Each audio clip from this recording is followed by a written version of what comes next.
Hi అందరికీ. అందరూ బాగున్నారా? అందరూ బాగుండాలి. అందులో నేను ఉండాలి. ఇవాళ థంబ్‌నెయిల్ అయితే చూసే ఉంటారు. బాపట్ల బీచ్‌కైతే వెళ్తున్నాము. మంచి లొకేషన్ అండి. నాతో పాటు మీరు కూడా వచ్చేసేయండి. మీరు కూడా చూపిస్తా. నెక్స్ట్ టైం మీరు కూడా ట్రై చేయండి ఈ లొకేషన్ మాత్రం. సో, మేము ఎర్లీ మార్నింగ్ 4:00 అయితే లెగిసి పిల్లలు కూడా అలా పండుకున్నారు. మేము అలా ఎట్లున్నామో అలా వెళ్ళాము. అక్కడికి రీచ్ అయ్యేసరికి 10:30 అయితే అయిపోయింది. సో, 6 అవర్స్ జర్నీ అండి.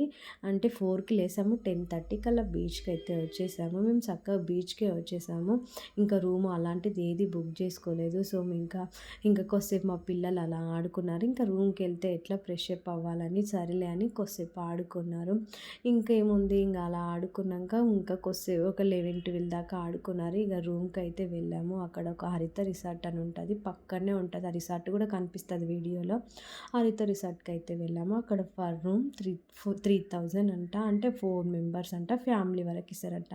మేము మా సిస్టర్స్ వెళ్ళాం కాబట్టి మేమైతే కింద ఒకరం పైన ఒకరం అన్నట్టు 2 రూమ్స్ అయితే తీసుకున్నాము. రూమ్స్ అయితే చాలా బాగున్నాయి.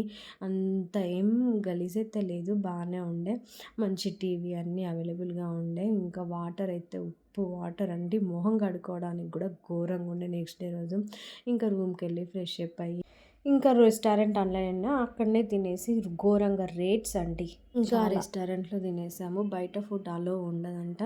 ఇంకా 4:30 అయింది. ఇంకా సన్సెట్ వస్తదన్నప్పుడు మళ్ళీ మేము తినేసి కొద్దిసేపు రెస్ట్ తీసుకొని మళ్ళీ బీచ్‌కి అయితే వద్దామని మళ్ళీ రెడీ అయ్యి బీచ్‌కి అయితే వచ్చేసాము. కరెక్ట్ సన్సెట్ 5:30కి 6 మధ్యలో సన్సెట్ అయితే వచ్చింది. ఇంకా అప్పుడు ఘోరంగా విపరీతంగా ఎంజాయ్ చేసామండి. చూడండి మీరే ఒకసారి ఎంత బాగుంది కదా వ్యూ. ఇంకా మా పిల్లలు అంతలోనే మళ్ళీ జీప్ రైడ్ ఇవన్నీ ఉండే అండి. జీప్ రైడ్ కూడా చేస్తాము అని అంటే ఫర్ హెడ్కి 100 రూపీస్ అంట. మేము అందరము చేసాము. కాకపోతే వీడియో తీయలేదండి. పిల్లల మటుకు తీసి అలా ఒక రౌండ్ వేసి తీసుకొని వచ్చేస్తాడు. ఇంకా ఫొటోస్ అయితే చెప్పొద్దండి. ఒక్క లెవెల్ వచ్చినుండే ఫొటోస్. ఇంకా మా సిస్టర్ వాళ్ళు మేము చాలా చాలా ఎంజాయ్ చేసాము. ఇంకా నైట్ వెళ్ళిపోయాము. పడుకున్నాం రెస్ట్ తీసుకొని. నెక్స్ట్ డే చీరాల దగ్గరనే ఉంటుందంటే సరే అని ఆ చీరాల బీచ్కి అయితే వెళ్ళాము. అక్కడికి వెళ్తే ఘోరంగా స్మెల్ అండి. మా హస్బెండ్ అంటున్నారు 5 మినిట్స్ వెయిట్ చేయి పడుతుంది వాతావరణం టైం పడుతుంది అంటే ఇంకా 5 మినిట్స్ తర్వాత కార్ దిగేసాము. అప్పుడు కొంచెం పర్లేదు అనిపించింది అంటే ఫిష్లు మత్స్యకారులు కదా అక్కడ వేట చేస్తారంట ఫిష్లు.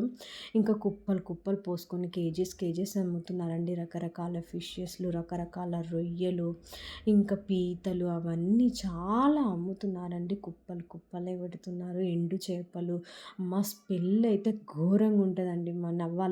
వాళ్ళు ఎలా ఉంటారనైతే నేనైతే జీర్ణించుకోలేకపోయాను అసలు. ఇంకా మాకు ఫుల్ ఆకలేస్తుంది. 1 అవుతుంది, 2 అవుతుంది. పిల్లలకు కూడా ఆకలి అయిపోతుంది.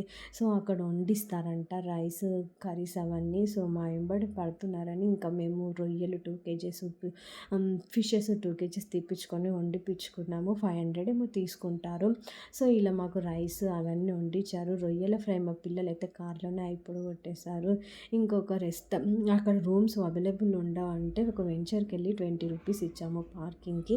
ఇంకా ఇచ్చేసి అక్కడ అన్నం తినేసి మళ్ళీ ఈవినింగ్ సన్సెట్ వస్తుంది అనే టైంకి ఇంకా చీరాల బీచ్కి వెళ్ళాము. అక్కడికే సన్సెట్ పోయింది. లేట్ అయిపోయింది. కొద్దిసేపు ఎంజాయ్ చేసి అటు తిరిగేసి మళ్ళీ మేము రిటర్న్ అయిపోయాము ఇంటికి. ఇలా మా జర్నీ మేమైతే చాలా చాలా 2 డేస్ ఎంజాయ్ చేసాము. వచ్చేటప్పుడు మాత్రం ఇంకా ఫిషెస్ కూడా మేము ఫిష్ తెచ్చుకున్నాము. ఇంకా 130 రూపీస్ తీసుకున్నారు ప్యాకేజ్కి. ఇంకా రొయ్యలు కూడా. వీడియో నచ్చితే మాత్రం ఛానల్ని సబ్స్క్రైబ్ చేసుకోండి. లైక్ కొట్టడం అస్సలు మర్చిపోకండి. More for watching video.